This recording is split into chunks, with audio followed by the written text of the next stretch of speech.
like circling. There we go.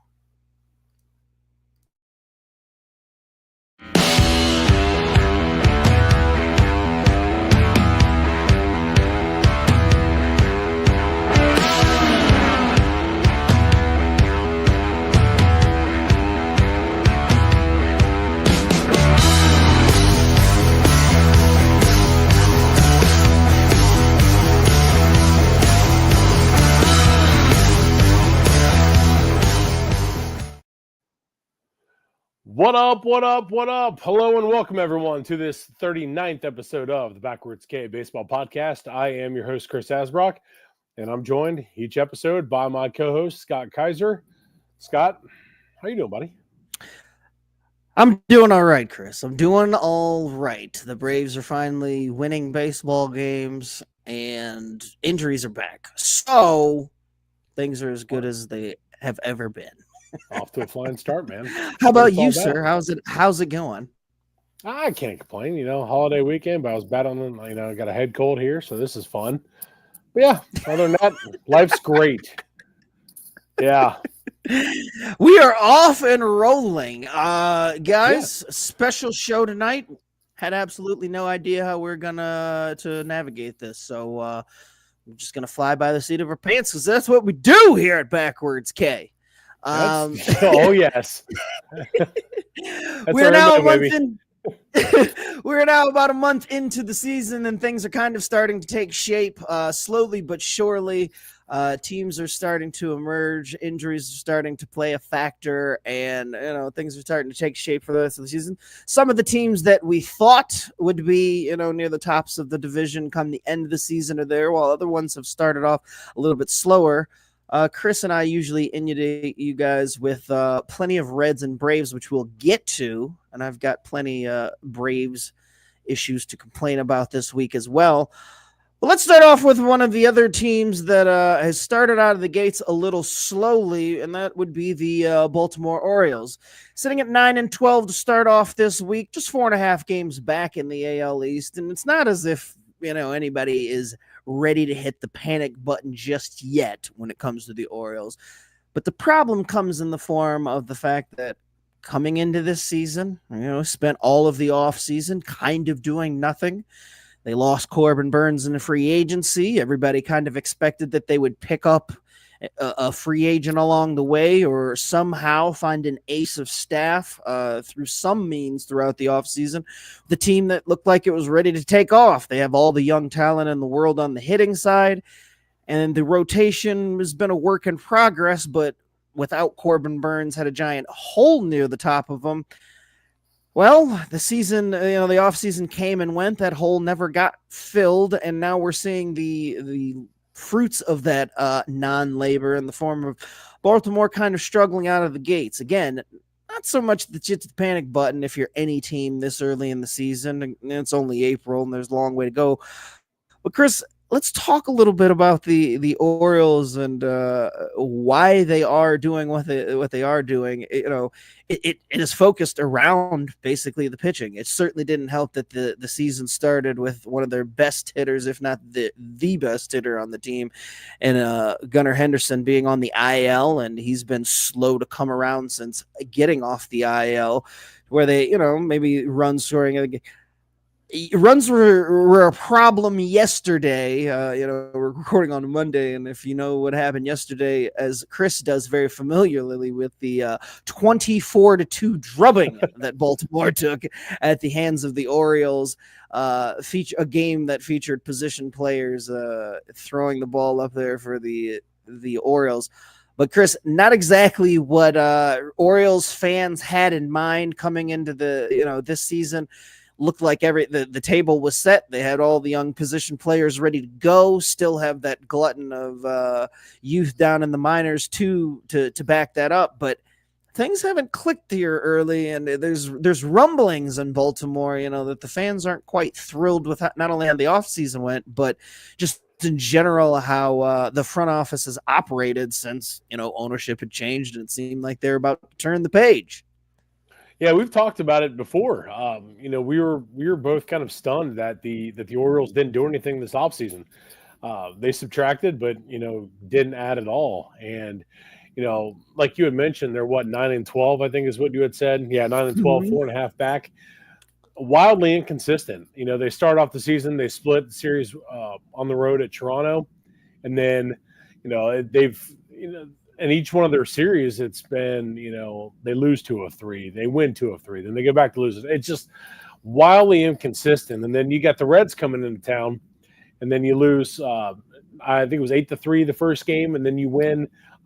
You knock around Hunter Green on Saturday, and then you give up 24 runs. Now, again, in the last 8 runs or something like that, it's just kind of meh. It's a moot point because it's position players, but still, I mean, you're still giving up those runs. And now 9-12, 4.5 games back. You had mentioned, Scott, that it was, it's early, it's April, but you've got a series now coming up. You're off today as you're listening to this on Monday, or as we're recording on Monday, but starting Tuesday, you got 3 at Washington. That's a team about the same record as you are right now. I think they're 9-13, I believe. Then you got Detroit for 3, and then you have the Yankees for 3. So you're on the road for 6 games, come back with the Yankees. Right now, those last 2 series, the Tigers are 13-9, and the Yankees are 14-8. Both teams respectively leading their divisions. And I mean, this is a crucial stage here for Baltimore as they end April. If they start to fall back anymore, I mean, it's going to be quite the long season, a huge uphill battle for the Orioles. For, like I said, a team that didn't do anything this offseason. And to me, they let their fans down. They let their team down by not adding anybody to really spearhead that rotation to fill the void left by Corbin Burns. You've got all this young talent, and you're going to waste it away this season if they don't get it together. And they've got to get it together really quick because, like I said, 6 of those 9 games are against teams in first place. But it starts off, with a rivalry game, rivalry series, I should say, with the Nationals. I mean, they've got to get it together quick, and I just don't know. The beauty of baseball is the fact that if you take a drubbing, you come back usually the next day, and you can just forget about it. They've had a day now to really stew on that 24-2 loss at the hands of the Reds. So it's going to be. It's going to be crucial here for the Orioles to really get it together. And it's, like I said, it's starting tomorrow. But man, it might not be too early to hit the panic button in Baltimore, if you ask me. Yeah, I mean, and it's got to be frustrating because they tried to kind of patchwork the rotation. They brought in Tomoyuki Sugano from Japan and signed him. He's been okay. They brought in Charlie Morton. He's been a disaster. As he nears age 43, and then you have the rotation pieces that were already in place going down and getting hurt along the way, so things haven't gone that well. I think the biggest frustration is just that the front office kind of said, well, if we don't make a move throughout the off season, there's plenty of time, and we'll be able to kind of fix things going into the season and heading towards the trade deadline. Problem is in the way that baseball is structured now, and all the extra wild card teams, those teams will generally hold on to their guys longer, and it's much harder to just go into the deadline and say, oh, we'll just pick up an ace, or we'll pick up a number one starter from another team to bolster ours. Zach Eflin, sitting there on the IL was somebody that they brought in a couple of years ago. He's getting up there in age too, but it isn't as easy of a fix as it used to be to just say, hey, we'll get the trade deadline, because now you're having to wait until, the day of almost, or very close, because again, teams believe they have a chance much longer into the process and are much less likely to sell off earlier than they are later. And then you have to compete with all the other teams who are trying to accomplish the same thing and either stop you from getting that ace or adding to their own thing. prices go up. You got to compete for those guys. And while Baltimore does have a stockpile of good trade chips, I was going to say they're lucky though. Like they've got, and they've got more cachet than anybody else does. So and you play with fire on that just a little bit because we talked about it last week, where it's like there becomes prospect fatigue. And even though teams aren't necessarily in that same boat, you start to see warts or things start, teams start to wonder, hey, why isn't such and such up? Or when they come up, why did they struggle and all this? Are they, the doubt starts to creep in. It's better to have the unknown with some of these prospects, but the longer that unknown goes, the more the shine kind of wears off the apple. So you've got to be careful when you're talking about, they've got all these trade chips because, they traded Connor Norby away last year and didn't get a whole lot back from that. It was just, more or less pushing guys out the door so that they didn't have such a log jam at some of these positions. So lots of depth. They've waited too long. And I think that's where, like you said, that's where it's going to really bottom them. If you look, they've got 6 pitchers right now on the IL. And, Eflin, Grayson Rodriguez, Trevor Rogers, Chase McDermott. Those are 4 guys right there just on the 15-day IL. But you got Kyle Bradish and Tyler Wells are on the 60-day IL. So they've got names that are injured, that are on the IL. But, man, you can't afford to, to continue to wait. Like you said, you're playing with fire. And, they should have pulled the trigger earlier on than what they did or than what they have and what they can do. But, man, I'm telling you what. Like you said, that prospect fatigue, we talked about it last week. We talked about it a lot last week. That's a real thing. And you said it perfect. They are playing with fire the longer this goes on. Yeah. And again, it's much easier to kind of acquire pitching than it is to develop it. But it's also much more expensive. So whereas some of these guys that they had, where it's like, you do 1 for 1 or you make a package around some of these guys. Well, some of these guys now starting to, either not produce or haven't graduated to the level where we thought they were. And now you've got to package 1 or 2, you got to package 2 or more of them in a deal. That lessens your leverage. And it's just one of those things where it's just like, when teams are in this position, like it's a similar thing with Seattle on the opposite side. And we talked about this in the offseason too, where it was just like Seattle, opposite problem. They've got all that pitching and haven't been able to necessarily develop the hitters or acquire the hitters that they've wanted to. But have you waited too long to maybe trade some of those pitchers? Because now, you're kind of locked into the guys that you got. Some of those guys are down, they're of no value to you when they're on IL. And are you running out of time on the window that you have to contend with, the guys that you have?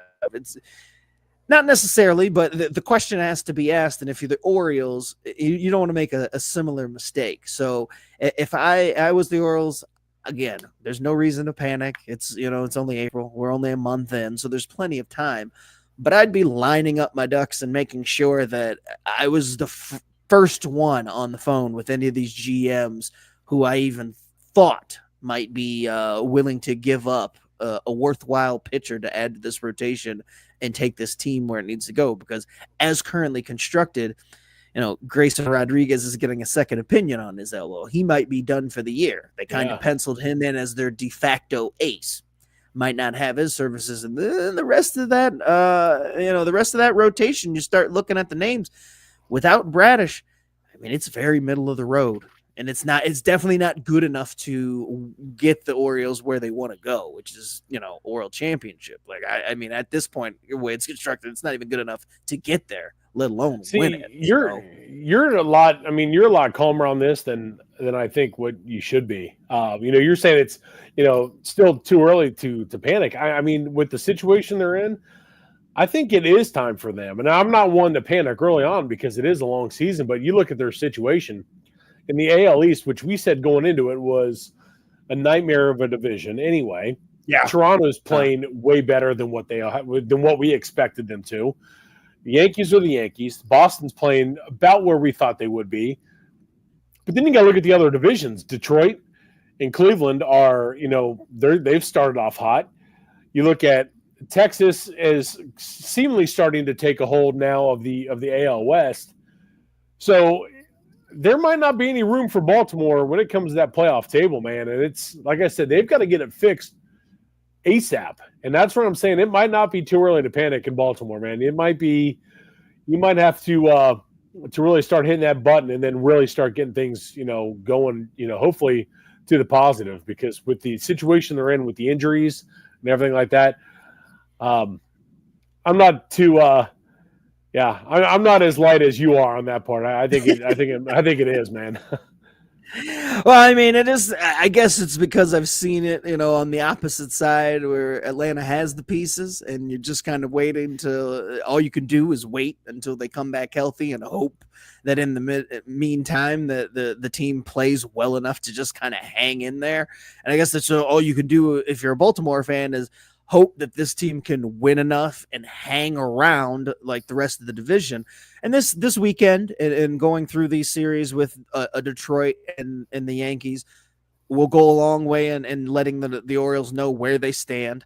And you can make up a lot of ground playing those two teams, over the next few days. So this time next week, it could be, Orioles ran through, passed the test, and they're sitting pretty at the top of the division. So they've got more time. Like winning will buy you some time. But it is an early season test for the Orioles to face the Tigers and the Yankees. This part of the season, you got to win half of those games. Otherwise, that's what I'm saying. You've got to win all three of those series. You got to at least take 2 or 3 from Washington. You got to take 2 or 3 on the road at Detroit, and then you got to take 2 or 3 at home against with the Yankees. But if they don't, that's where I'm like, I know it's early. I know it's early, but man, you are really facing, like I said, a serious uphill battle, because then after that, look at the schedule. Oh shit, I just lost it. Then you got Kansas City at home. That's a winnable series.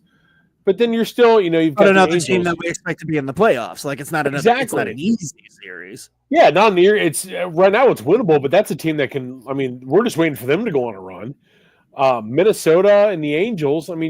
It's just looking at their month of May. It's pretty set for them to win. To make up some ground. But the worst part is, though, like I said, April.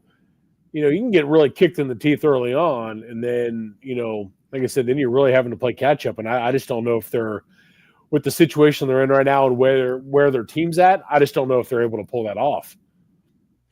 No, they could make some moves and be good.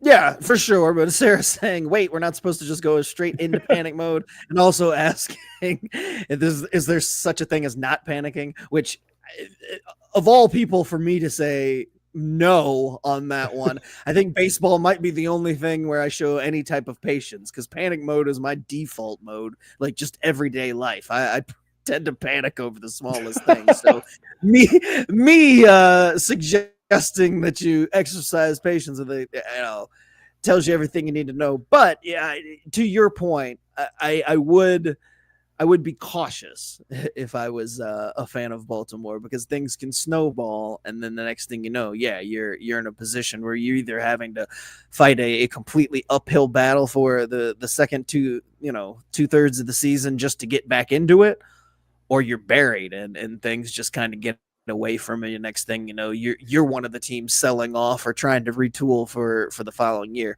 And the worst thing would be to waste this window and this youth that they have. Like nobody's done a better job over the last few years of putting together all of this top level talent across all of the their position players. And for another year to just kind of go by the wayside, you start thinking about, well, these guys are gonna, start coming up on contracts and extensions and all that type of stuff. You wanna strike when the iron's hot when you get in these windows, because they're not open for as long as you think they're gonna be. Exactly, and they close, and they definitely close sooner sometimes than you expect. So here's the question: do you think we'd be talking about this right now, like we are, had they taken 2 of 3 and not got their shit kicked in yesterday? Probably not. I think that's probably what brings it up. Like you give up 24 runs regardless of the fact that it was at home. something that you don't, necessarily expect. Like that game happening. I mean, it was bad. Right. If that game happened in Cincinnati, you could kind of just laugh it off and be like, that happens at Great American sometimes. Yeah. Like, every now and then there's some, but being at home and being in a position where it's like the Reds have struggled to score. Yeah. So for them to, for them to score 24 runs in one game, I mean,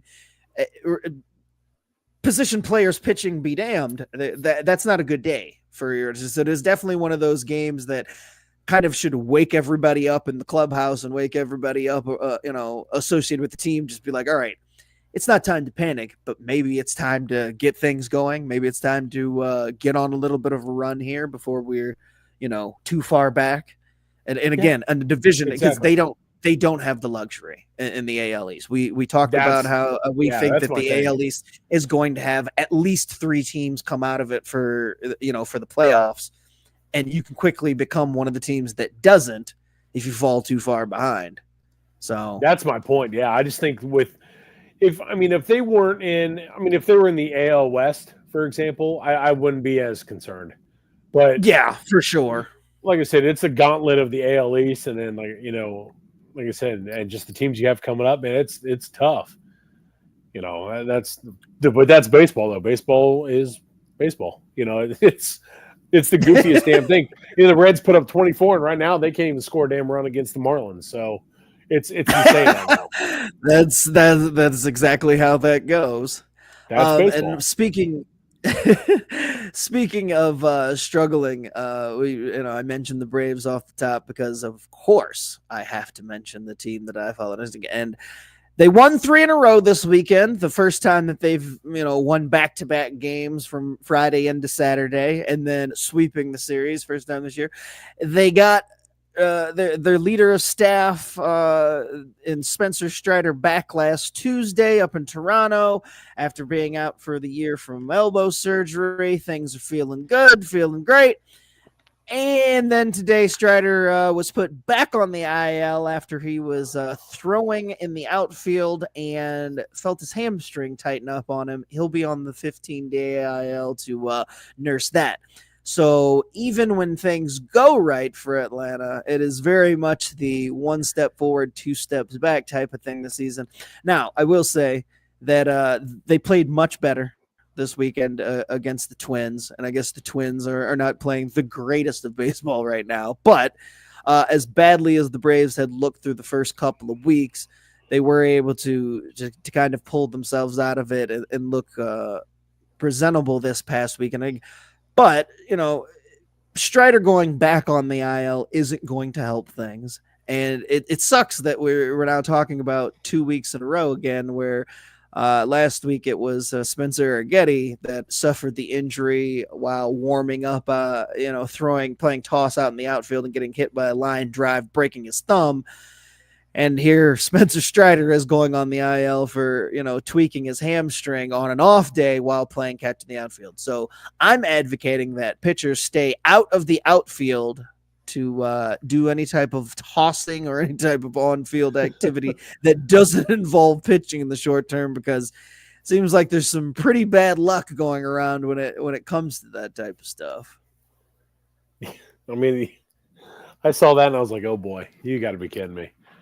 I mean, it's just, yeah, it's unbelievable. No, you didn't. You didn't. That's not what you did. You saw it, and the first thing you thought was, I'm going to make a joke, because immediately I get the text from you, well, you've got outlets for Dugo, even though you don't have Spencer Strider. So, no, your first instinct was to dunk on me. No, that was the second instinct, because I actually was like, oh, that sucks. And then I was like, I'm going to dunk on you. I have to. So good to know give that me there's some a momentary pause there before you decided to dunk on me. I appreciate that. I figured I was going to should I do it? Yeah, why not? And I did. So that's how I was going to roll with it.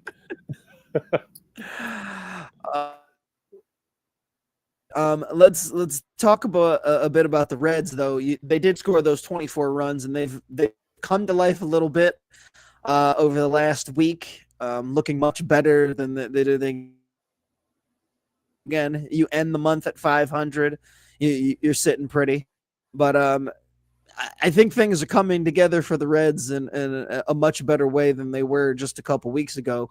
If nothing else, the emergence of and the coming off the IL of Austin Hayes has really kind of ignited things and lengthened the lineup. And I don't know, it seems to have kind of injected a little bit of life into him, dare I say, on offense. He was the one that, when they made the signing, that was, I was jacked about it because if you got the 2023 Austin Hayes, you were in great shape. If you got the one from last year, like I said, then, the one who was injured and everything like that, it was going to be rough. But sure enough, he has been exactly what I thought he was going to be, and I was hoping he was going to be. Dude's just he's a gamer, man. He's a great ball player, and he's injected that offensive life into this team. I was down at GABP on it was last Thursday, against the Mariners, and he had another home run then, and it was he got him off and rolling in the first inning, and then obviously the wheels fell off of that, but he's been fantastic for this Reds ball club, and I love seeing it, man, because he's exactly what this team needs, and hopefully he's just going to continue to to keep this rolling and get this team fired up, and hopefully obviously push them to the playoffs. But yeah, Austin Hayes he's been nothing short of fantastic for us. Yeah, no, it has been a welcome signing. I personally didn't think much of the signing. I know you were much higher on it than me, but it's nice to see him come out and make such an impact right away like that. And I think for Francona to kind of have something to hang his hat on a little bit to settle in.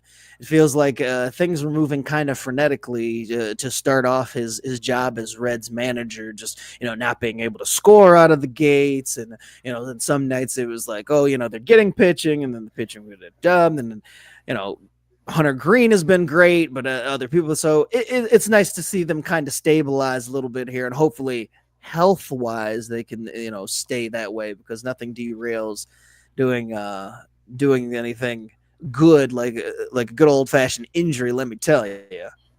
Oh yeah, that's the one thing that can really derail any team. But it felt like that game, like I said, the one that I was at on Thursday against Seattle, that seemed to be the epitome of the Reds season. It was start off hot, you take the lead early on in the game, and then the Mariners come all the way back, and then you end up hitting a grand slam late in the game to take the lead again, and then only to give it back up. And then it was just the constant up and down, and that's what you're seeing right now with this Reds ball club. Like I said, scored 24 runs yesterday, and then coming out here, you're losing 3-0 right out of the Marlins. So it's like, man, get it figured out, boys. Come on. Speaking of somebody else who's picking it up and helping their new team today, the Patriot Day game there in Boston, that game that always starts and throws everybody off, starting at around 11 o'clock in the morning.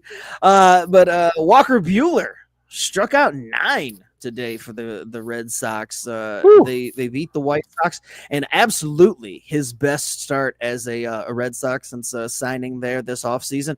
Struggled out of the gates. In fact, I think people in Boston were wondering if the end of season version of Walker Buehler that they saw in the World Series was a mirage and that he was never coming back.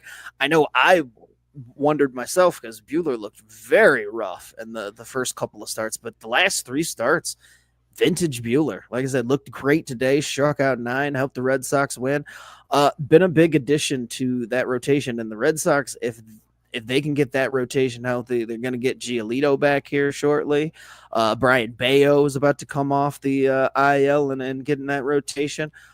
I know we liked the Red Sox, and a lot of people picked the Red Sox as they were like the chic pick to come in and win either the division or at least make the playoffs.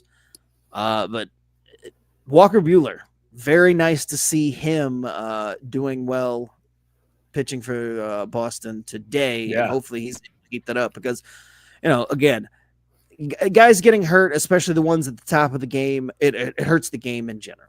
Like you never Oh want to yeah. see the aces or the star players go down, and it's a bummer that we had to go, almost 2 years without seeing Walker Buehler pitch, and good to see him back doing things that we're more accustomed to see him doing. So hopefully he's able to keep that up as Boston moves forward. That'll go a long way to keeping their playoff hopes alive. Oh yeah, and that was the signing that I remember when we talked about it early on. That was that's the perfect signing. I mean, yeah, it was a 1 year, like 21 million or something like that, but a total prove it deal for Walker Buehler. Count me in. That's a guy who he's got the pedigree, hell of a pitcher. I mean, it's an absolute no brainer for a team like the Red Sox to sign him for a year and let him see what he can do. I mean he's been nothing short of solid form right now. He's 3-1, 4.23 ERA. 27 and 2/3 innings pitched, struck out 26. I mean, 5 games. I mean, this dude he's been solid. Exactly what you want if you're a Boston Red Sox, fan, or even obviously, anybody in the, staff and front office or whatever. But, it's exactly what what they signed him for. And he's been, like I said, he's delivered and exactly what you want.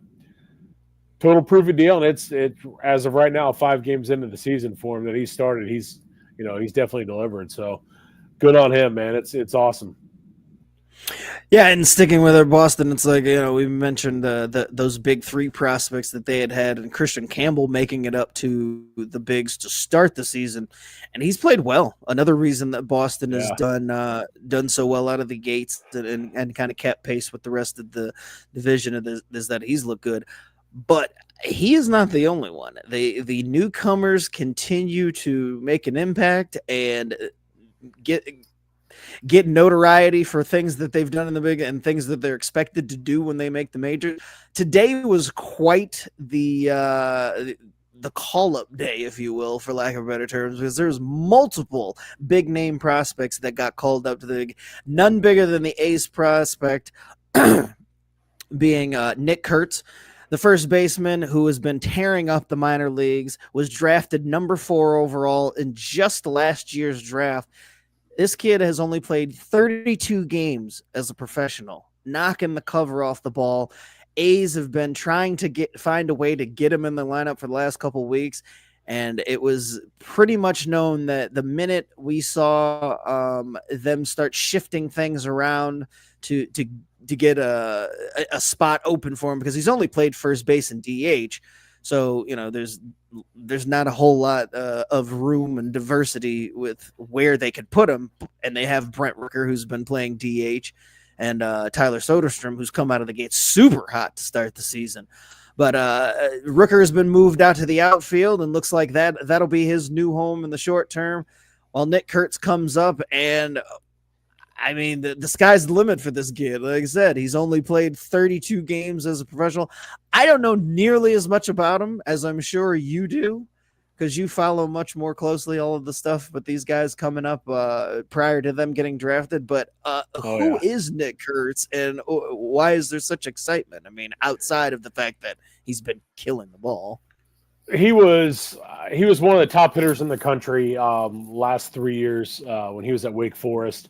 He played in 54 games, 56, 54. He's been in the College World Series. This dude he's an absolute beast. 189 hits in college, 61 home runs, 182 RBIs. This dude matches. And he was one of the top, the draft, and looking back at last year's draft, I mean, there was so much hitting talent. We saw Travis Bazzana, we saw Jack Cagliano and Charlie Kahn and Nick Kurtz.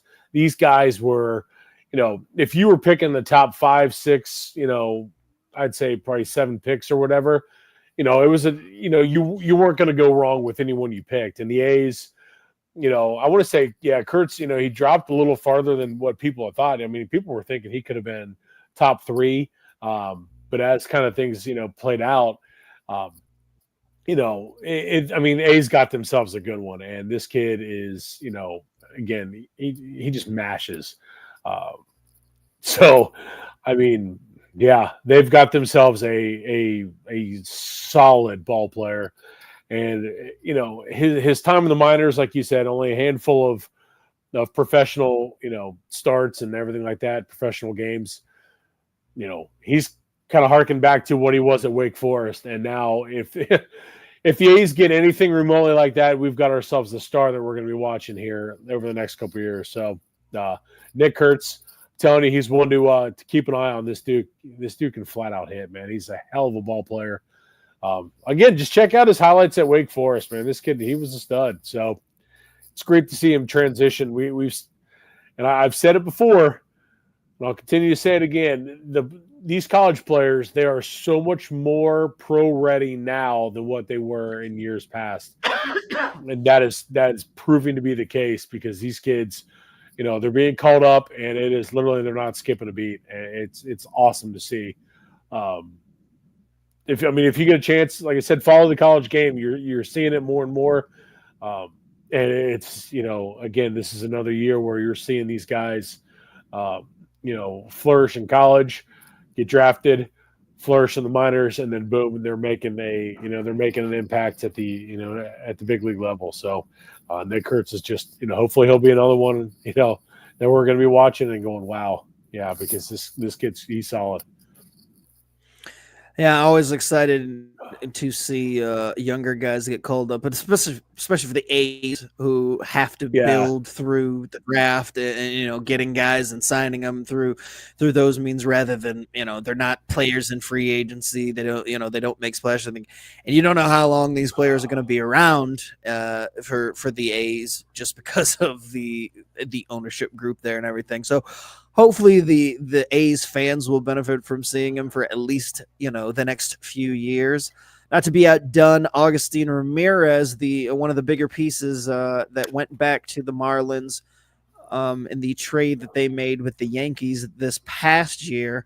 He's the number 4 prospect catcher, has a little bit of pop, a little bit of speed. He's making his major league debut tonight against the Reds, actually. I don't know what he did in that game, but he's making his major league debut tonight, as is Craig Yoho, rather, who has a 0.0 ERA down in the minor leagues so far this season. And last year he had a 0.94 ERA, striking out 100 batters and 57 innings. Had a hell of a spring training, and the only reason the Brewers didn't keep him as part of the bullpen to start the year was because they had a full bullpen, of guys ready to go in their system and didn't need him. But Yoho getting the call up today, and Brewers hoping that he can spark them to a better record. They've struggled with starting pitching, like we had mentioned with the Orioles. They have multiple pieces of their starting rotation on the IL, starting to get some of those guys back healthy, but the bullpen has been taxed because of this. So Yoho hopefully able to provide some length in that bullpen, but more importantly, apparently he's got a really nasty changeup, and the Brewers fans got used to seeing a really nasty changeup for those years with Devin Williams. So I'm sure they are ready to see somebody who's just as dominant, and that's been the calling card for Yoho for the last couple of years, is that he's basically been tabbed as a big league closer in waiting. So it'd be interesting to see how the careers of both Ramirez and Yoho play out from here, but should help both of those clubs continue to move towards the ultimate goal of getting to the playoffs. It's like, who else was called up? There's the Brewers also had a pitcher, Henderson, who played this weekend, struck out 9. Another one of those. He was sent down today, but had a hell of a debut this past weekend. It's been slower on a lot of the guys that we expected name wise to start off the season strong, as on the younger end of the spectrum, made teams out of spring training or are going to be call ups here shortly.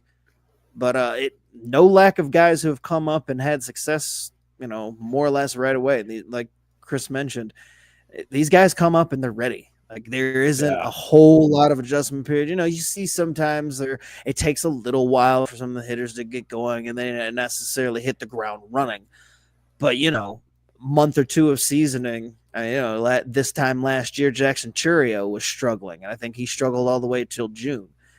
now he's one of the top hitters in the game, and the Brewers will, be able to reap the benefits of signing him to that 6-year deal that they signed him to before the start of the season last year. As he hopefully continues to blossom into a superstar.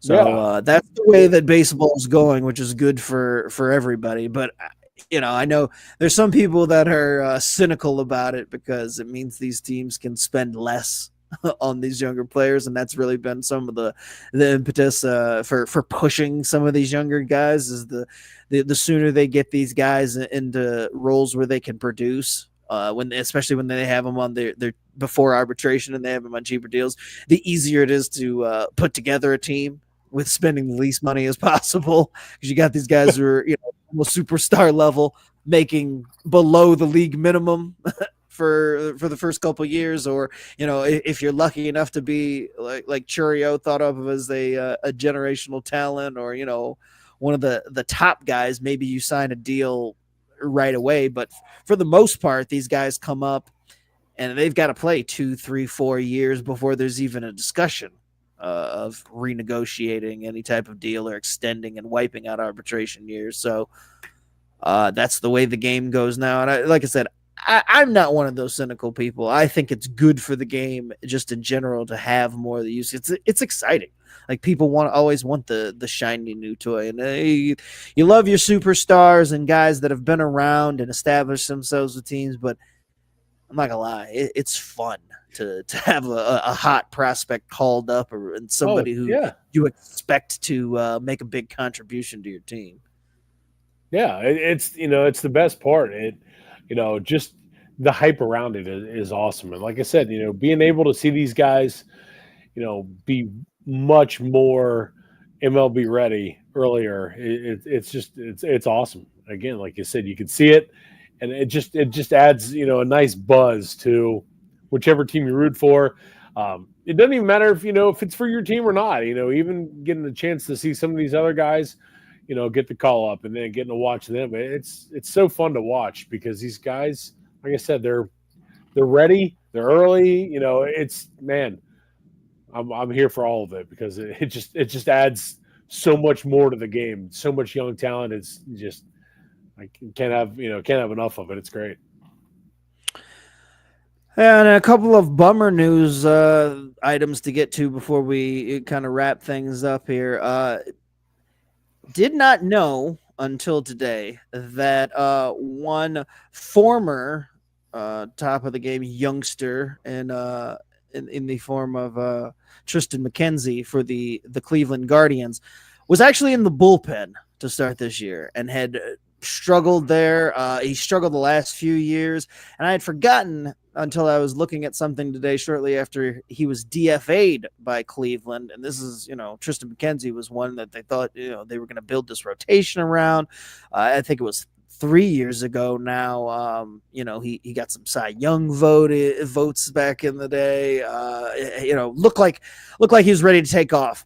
Well, then it was discovered that he needed Tommy John surgery, and he himself made the decision that he was not going to have Tommy John, that he was just going to rest in rehab. And he has actually been pitching with a torn UCL for the past couple of years. Needless to say, after, trying to rehab and do everything they could, Cleveland finally reached the end of the rope with Triston McKenzie, and he was cut today.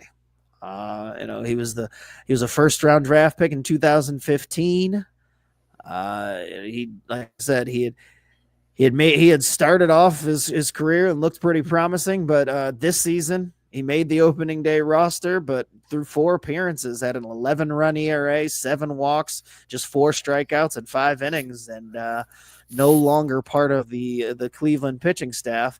And then last night, Luis Arraez, if you hadn't seen or heard about this, he was running to first base, and there was a collision as the ball got there. He stayed down for a little bit, but ended up in the hospital, and then was today placed on the IL with a concussion. Luckily was released from the hospital last night, and a concussion was probably the best case scenario when you initially saw the collision that happened at first base. But Arise will be on the shelf for a little while. Again, downside to baseball. Yeah, Mike saying that the collision was brutal, and yes, it was. When it happened, I knew it was bad because I got a notification on my phone, and it's not for injury news unless it's something like an elbow or something like that, where it's like somebody clearly gets injured and it's something like serious. Something like this generally wouldn't get a text message for it, so I knew it would be bad. And then when I finally got to see it, it was like, wow, now to see it, Arise immediately went down. Like, looked like he went out cold for a second, was able to get carted off the field on a stretcher and, taken to the hospital, and much scarier in the moment than it ended up being. But this is part of the game that you have to deal with these injuries, and not something that you ever, like I said, want to see. And in the case of Tristan McKenzie, it's just kind of unfortunate. I do feel like he's young enough. He's going to get another chance. Somebody will pick him up. In fact, my initial guess was it sounds like a Rays reclamation project. I was just going to say it. Yes. Like Tampa Bay has a history of picking up discarded pitchers or, young pitchers who have struggled with injuries, but have shown promise and have shown talent and have skills. And, they're more than happy to pay for these guys to rehab and get them right. And hey, if nothing, if it doesn't work out, McKenzie, his career is more or less over. They didn't lose anything other than rehab money and time and energy. So I would look for him to sign with some team. And I would hope maybe a team like the Rays, who looks for guys to kind of rehab and do this. Is, like I said, Tristan McKenzie was a promising young pitcher, and I don't know if it was the right decision ultimately. That was a personal choice for him to not have Tommy John and just try to rehab and be pitching through, but you hope that he made the right one. He'll win a damn Cy Young with the Rays. That's exactly what's going to happen. That's just how it is, man. Or even more likely, he'll pitch well enough to where somebody will then come in and trade the Rays for him. Yeah, the Rays will get somebody else's hot prospects or get a bunch of farm guys, and then Tristan McKenzie will go on to his next team and win a saying, but it'll all be because the Rays rehabbed him. So that's usually how this story goes. Yeah, we've seen this one before. Good Lord. Yeah, but I saw that news. I was stunned, man. It was like, man, it sucks because again, like you said, it just, man, it's one of those ones that you're not expecting. Like, I got the message. I'm like, I not something that was on my radar. And I don't follow Cleveland enough to, know what's going on in their bullpen necessarily. Like I said, I didn't even know he was in the pen, but I guess maybe that's why, because he wasn't given much opportunity. And when he was in there, he got lit up. So we hadn't heard his name. And then it's like, until now, and it's like, oh, wow. Okay. Yeah. I mean, never good when you don't have your name mentioned for a long time, and then the next time it's for being cut. Yeah. So, DFA, but again, a guy like this, young as he is, as much talent as he's shown, he's gonna get another shot. Like, and 1,000%. I don't know if I'm him. If you were him, do you think he'd just go on ahead at this point and have surgery? Like, maybe was this the final straw where it's like, maybe I should do this if I ever plan on continuing pitching, or you stick to your guns and be like, nah, screw it. I'm not gonna make surgery a priority and just stick with what I decided initially. Well, obviously something was wrong. So, I mean, you might as well get it taken care of, rehab, and come back and give it a second go, man. He's got the talent. Teams know he does. We've seen it before. So you might as well just get it all fixed and then roll from there. Yeah, man. Like I said, he's so young he was so good in those couple years. I remember thinking like Cleveland had found another ace. He reminded me of a young CC Sabathia. Not pitching wise, obviously they're left-handed, but it just reminded me of when Sabathia came up, and I was just like, oh, this looks like their next homegrown power throwing, superstar pitcher in the making. And to see everything kind of just fall apart like it did. It's unfortunate, but hopefully he gets another chance. Yeah, you hate to see guys struggle and then end up getting the axe. It sucks. I mean, but unfortunately, that's the way the game rolls, man. Yeah. Was there anything else that tickled your fancy over the last week that we should make note of? Because as far as I know, the struggles of the relievers. Let's talk about this for a minute, because while we're talking about Cleveland, Class A has started the season off, and ever since the end of last year when he got lit up in the playoffs, he had the dominant regular season performance. Talks about him winning the Cy Young. I believe he might have even got a couple of Cy Young votes. Playoff start, and he was a shell of himself, got rocked in the playoffs, and everybody figured the offseason he'd work through things, get through. This season has not started off great for Emmanuel Clase on the back end of that bullpen. Very similar to, I had mentioned, the changeup of one Devin Williams. Well, Devin Williams is now a New York Yankee, and he too has struggled.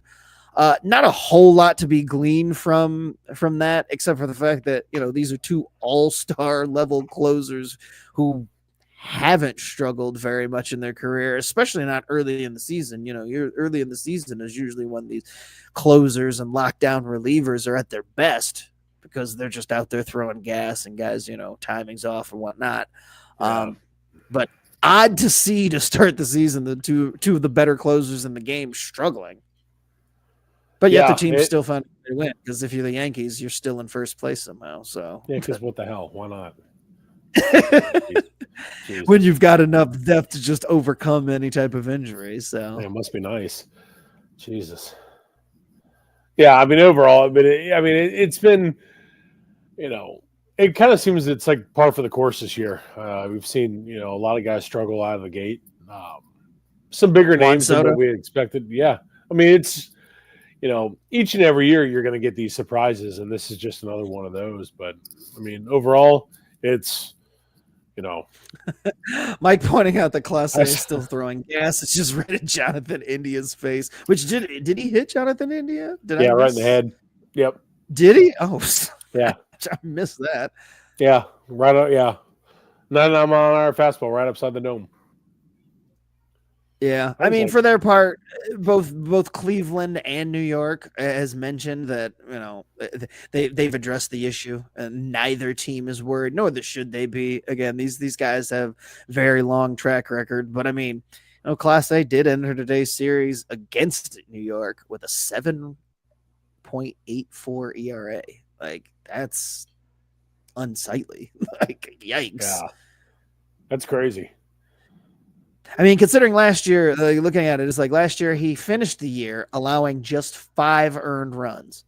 And this year he's already allowed 1 earned run in 5 of his appearances, but he's allowed 9 total to start the season. So 9 total after 5 all of last year, 9 in a month.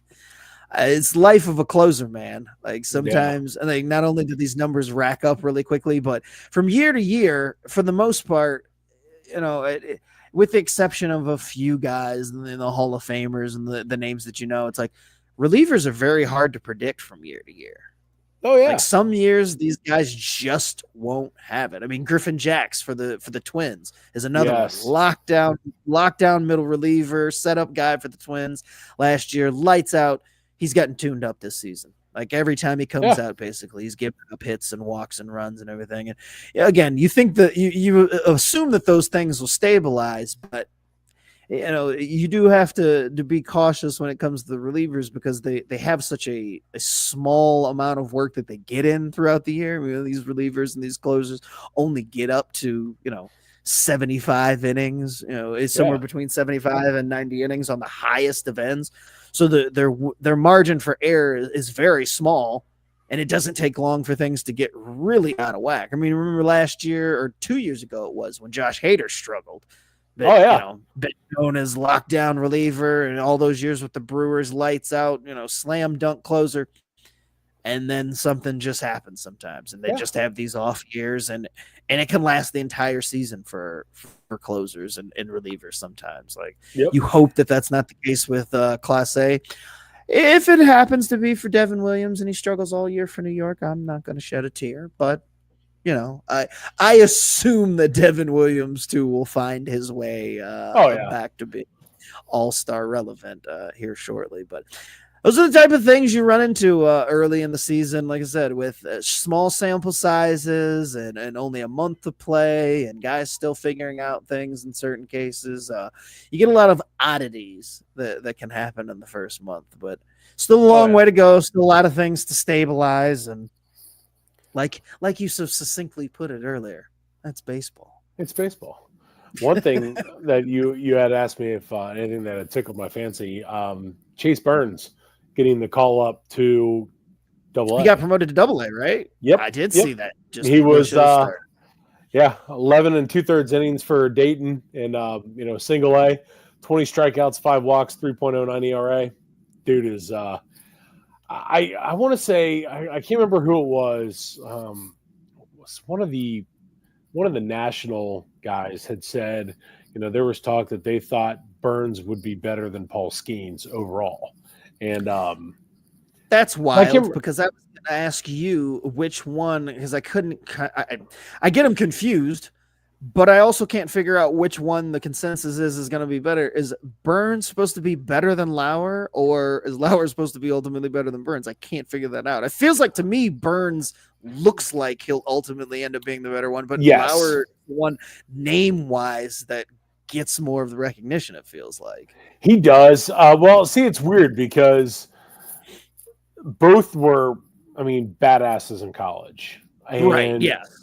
Rhett Lauder, I think, is more – he produced, during his couple starts up here in the big leagues last year. And there was a lot of talk that he was going to be, in contention for one of the 5 spots in the rotation for the Reds. You can't go wrong with either one. I cannot remember for the life of me who was talking about Chase Burns and that comparison with Paul Skeens, and they thought they were going to be better. And I was like, wow, once I heard that, I knew Chase Burns was good during his time at Tennessee and Wake Forest. But, man, if he's going to be ultimately better than Paul Skeens, count me in, because that's, when the Reds took him last year. Or is that on Chris? I don't know what just happened. Oh, I don't know. Chris is frozen. That's fine. Oh, there, you're back. What the hell? Everything was working fine for me. I'm going, what are you talking about? I was just going to say, I was like, is it me? Is it you? Did I cut out? Maybe you did. I don't know, because it looked good on my end, but well, you were chopping up really badly for a second, and then all of a sudden it spun and it went black. And so I'm like, was that me? Was that him? But usually if it was probably me. I was gonna say, usually if it's me, it cuts out on my end. So, but anyway, you were saying that you didn't know who made that comparison between Burns and Skeens.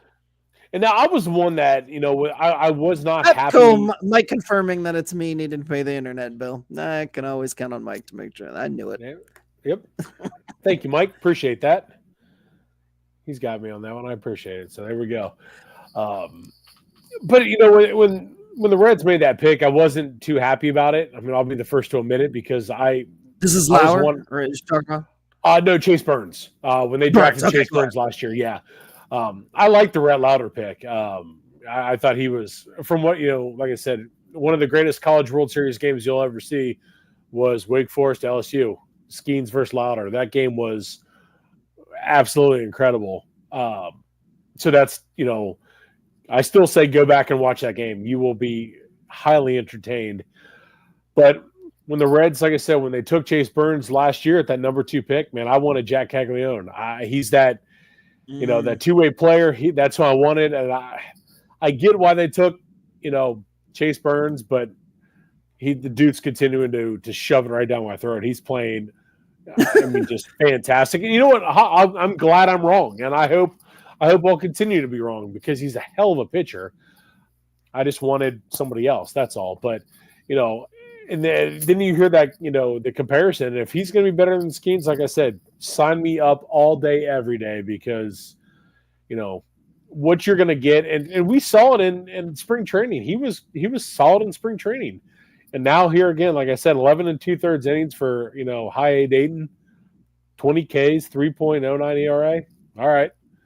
See what he can do now at Double-A Chattanooga. If he just continues to shove, it's definitely not out of the realm, the possibility to see him later on this year. If this team stays healthy, the Reds rotation is going to be in a really good spot. But if you get a chance to add the likes of a Rhett Lauder or Chase Burns towards the end, hopefully for a playoff push, I mean, I see nothing wrong with that. Yeah, because I mean, very similar to the Orioles, where it's just like if the Reds can figure out their pitching staff, and I think they did a much better job of stabilizing and getting into a better spot by bringing in Brady Singer and doing what they did this past offseason. Like they had a better start in that regard, but I do like the arms that the Reds have in that system. Like I said, if they can pan out and they can add those guys, later on in the year without having to make some of the trades like that Baltimore might be forced to do, and the Reds could be in a good spot and make me look good on my prediction that they'll win the NL Central. So I'll take it. But plus, in the Reds case too, I think that they're much more beneficial. They're similar to in Colorado because the dimensions of the park are small, and so they got to worry about. But it's like they got to develop their own pitching. Like because it's very hard to go out and sign guys and have them be productive because of the confines of Cincinnati, like, of Great American Ballpark, that there's only so much that you do. So it's much easier to assemble a team and develop your own pitching rather than trying to go out and just dump money on free agents and hoping for the best, because it's not an easy place to pitch.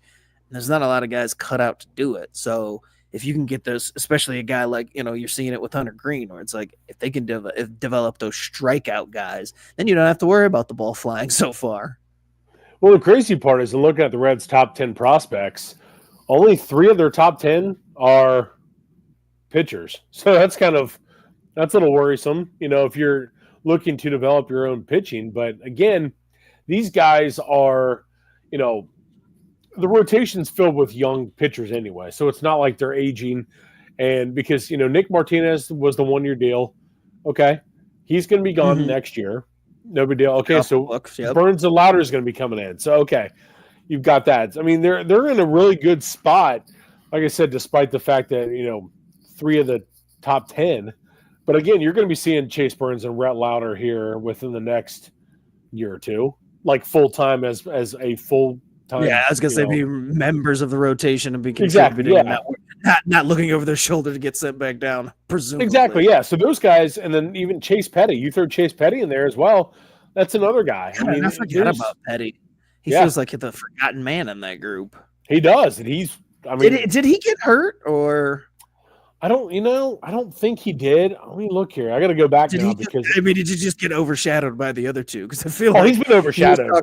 Yeah, that's it, right? It just got overshadowed because it's like I know his name was real hot there for a while, and then that was my assumption. It's like, well, maybe he got hurt and I missed because it's just been quiet on that front. I kind of forgot about him.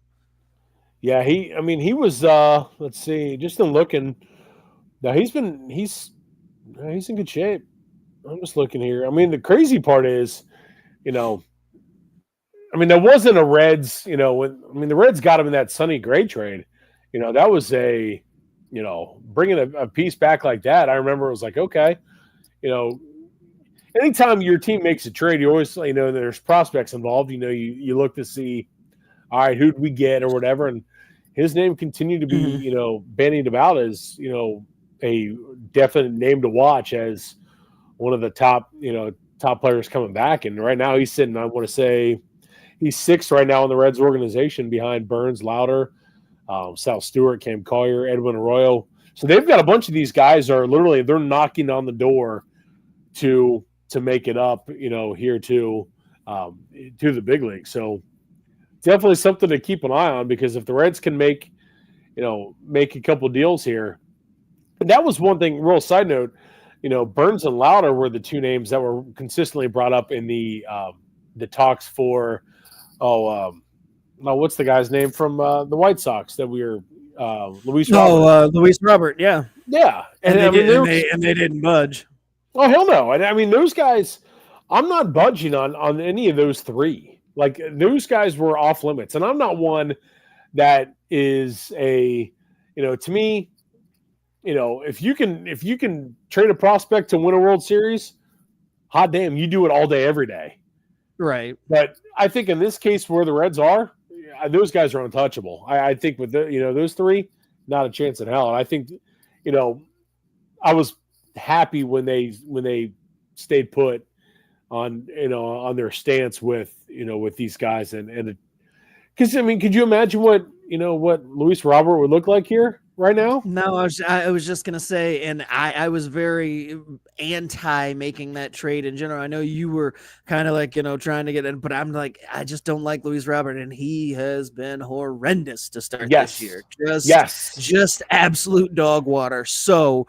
I don't know that he'll stay that way, and there's talks that it's because he plays in Chicago, but I don't want to deal with a guy who may not be motivated to play based on how well the team is doing on any given time, and not only that, paying that price to get a guy like that. That's what I'm saying. Could you imagine if they had made that deal and he comes and he's playing like he is right now? Oh my God, this city would burn to the ground, and rightfully so. I would be pissed.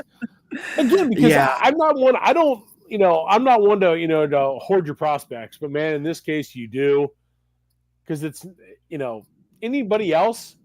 If I was going to get Adolis Garcia, okay, I'm in. Somebody like that, but not Luis Robert. Not a chance in hell. So yeah, those guys are untouchable to me. So not happening. Well, on that note, Mike pointed out that I need to pay my internet bill. Go do that, because the longer it goes on, the more you keep freezing on my end. And now that I know it's me, I guess I should do something about that. So it's time to go. Thank you guys for joining us for another episode of the Backwards K Baseball Show. Oh, we do this every Monday for the most part, as long as I pay my bills and get the internet to work. But we're on Facebook, we're on Twitter, we're on the Impact Sports Cincinnati Podcasting Network, as well as the Craft Brewed Sports Podcasting Network. You can find us here on YouTube live every Monday that we can do a show. Remember to do a show. Aren't coaching our kids, whatever it may be. But our podcast is everywhere you can find your fine podcast. And this is what we do. We talk baseball. We mess up. We screw up. We let the internet mess us up. And then we get the hell out of here. Thank you guys for joining us. We look forward to doing this each and every week. We'll see you guys here next week. Good night, everybody.